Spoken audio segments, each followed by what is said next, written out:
तो पुण्यात्मा ये हालत है हमारी। शांति तो है बिल्कुल निश्चिंत होकर के और हल्का बनकर इन कार कोठी और इस माया में कभी स्वप्न में भी शांति नहीं होगी। और शांति नहीं है तब बाढ़ में जाओ, वो धन जिसके चाहे अरबपति और चाहे खरबपति, जो आत्मा में शांति नहीं, वो तो आज भी आग में जल रहा है, फिर सारी संपत्ति ने छोड़कर फिर नरक की आग में न्यारा जलेगा। वो यहां भी दुखी, उसका परलोक भी दुखी। तो यहां परमात्मा हमें याद दिलाते हैं कि घाटे बाद सब जग दुखिया और के गृहस्थी बैरागी हो। जो घर छोड़कर चले गए, बैराग ले लिया, जंगल में जा बैठे। अब वहां जाकर जंगल में बता कोई बात है, कैसी बुद्धि भ्रष्ट हो रही थी हमारी। अब जंगल में कोई भगवान की तो पेड़ के बांध रखा के जाते खोल लाऊंगे ये अकल देखो। पर आत्मा है ये भगवान के लिए रुक नहीं सकती। जैसा भी इसको गाइड मिलता था ऐसे ये अपनी सौ प्रेरणा से भाग लेती है। अब घर त्याग दिया, जंगल में पहुंच गया, ठीक है, रोटी खा कर गया होगा सुबह सुबह, तो शाम तक कोई दिक्कत ना लेकिन शाम में भूख फिर लगेगी, रात काट लेगा जैसे तैसे, सुबह नहीं होगी उस पर। सुबह फिर भागेगा कहां? गृहस्थियों की तरफ, गांव नगर की तरफ, दिए माई वहां से मांग कर फिर जंगल में बैठ कर खाई। और फिर वर्षा होगी तब उसको महसूस होगा भी बहुत दिक्कत आई है, फिर एक झोंपड़ी डालेगा। सर्दी लगेगी तो कोई कंबल मांग के ले आऊगा किसी से, फिर के छोड़ा वह भी चिंता वहां नौकी नो बन गई, वो फालतू ज्यादा बन गई। वहां बड़े बनाए मकान थे, बड़ी बनाई रजाई कपड़े थे और बड़ी बनाई रोटी मिलनी थी।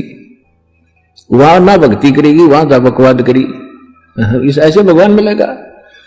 तो कहने का भाव यह है, बगैर ज्ञान के हम डले ढोरे थे और गृहस्थी में सोचने लगे कि ये जो बाहर बैठा जंगल में तपस्या कर रहा है यू पाओगा भगवान। तो परमात्मा के पाने का विधान विधि हमारे सदग्रंथ बताते हैं और खुद भगवान बताते हैं, या जिन्होंने परमात्मा पाया वो संत महापुरुष बताते हैं। और जिन महापुरुषों ने परमात्मा बताया उन्होंने जो विधि अपनाई वो हमारे सदग्रंथों में ज्यों की त्यों है, वही विधि उन्होंने अपनाई, उनको भगवान मिला। और जिन्होंने वो विधि नहीं अपनाई अपने सदग्रंथों वाली, उनको भगवान नहीं मिला। इसलिए आज तक भगवान को निराकार कहते रहे, रामकृष्ण को भगवान मानते रहे। भगवान तो कबीर साहब थे, आज तक किसी ने बताया भगवान कबीर साहब है? ये कबीर पंथी भी कहते कबीर साहब तो अलग है और परमात्मा न्यारे। इनकी विधि थी नहीं जो भगवान को देख सके और पा सके। तो कहने का भाव यह है दास का कि परमात्मा पाने के लिए भगवान ने स्वयं एक रोल किया, भूमिका की। परमात्मा कहते हैं जो सुख है गरीबी में वो ना ही रे अमीरी में। गरीबी यानी आधीनी और साईं इतना दीजिए जा मैं कुटुंब समावे और हम भी भूखे ना रहे अतिथि ना भूखा जाए। इसमें जो सुख है और भगवान की भक्ति साथ हो। देखो भगवान की भक्ति नहीं है तो चाहे वो हैंड टू माउथ वैसे भी रह लो, उससे भी कोई लाभ नहीं होगा। भक्ति भगवान की साथ हो और भगवान का फिर सहारा आपके साथ रहेगा। आपको आवश्यक वस्तु आपके सोचने से पहले प्राप्त हो जाएगी जब हम भगवान परमात्मा कबीर जी की शरण में विधिवत रहेंगे। तो फिर हमने घने संग्रह संचन की आवश्यकता क्या? लेकिन हमारा जो है दिल इतना कमजोर हो लिया, हम संग्रह किए बिना रुक नहीं सकते।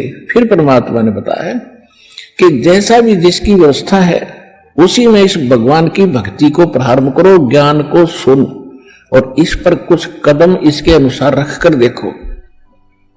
फिर आपको शांति भी होगी, घर में बरकत भी होगी, पापों से भी बचोगे। अब परमात्मा एक झोपड़ी में रहा करते, सारी ब्रह्मांड के रचने वाले, वो एक शब्द से और एक सेकंड में इतना आलीशान मकान बना सकते हैं एक वचन से, जिसके वचन से सब ब्रह्मांड और सब सूर्य और ये चांद सितारे बन गए और ये सब जीव जंतु ये पौधे परमात्मा के एक वचन से बाग लग गए। तो क्या वो अच्छे महल बनाकर नहीं रह सकते थे इस पृथ्वी पर? काशी बनारस में वो जुल्हे का काम करके क्यों दिखाया उन्होंने? क्यों एक झोंपड़ी में टाइम पास किया कि बच्चों आपको बस इतना ही पर्याप्त है। इस गंदे लोक में, इस काल की जेल में तुम बड़े बड़े व्यवस्था करने चाहते हो तो तुमने भांग पी ली। आपको ये जेल महसूस हो नहीं रही क्योंकि आपको नशा करा दिया इसने। अब ये परमात्मा का ज्ञान एंटीबायोटिक काम करेगा, ये आपका नशा उतारेगा और फिर आप होश में आओगे, फिर आपको यह जेल दिखाई देगी। जब आपको ये जेल दिखाई देगी तो इससे निकलने की आप चेष्टा भरसक करोगे। और अब परमात्मा ने बता दिया, चेष्टा की तरीका बता दिया कि ऐसे प्रयत्न कीजिए और गारंटीड मोक्ष होगा, गारंटीड मोक्ष होगा। ये भगवान की बताई बाणी।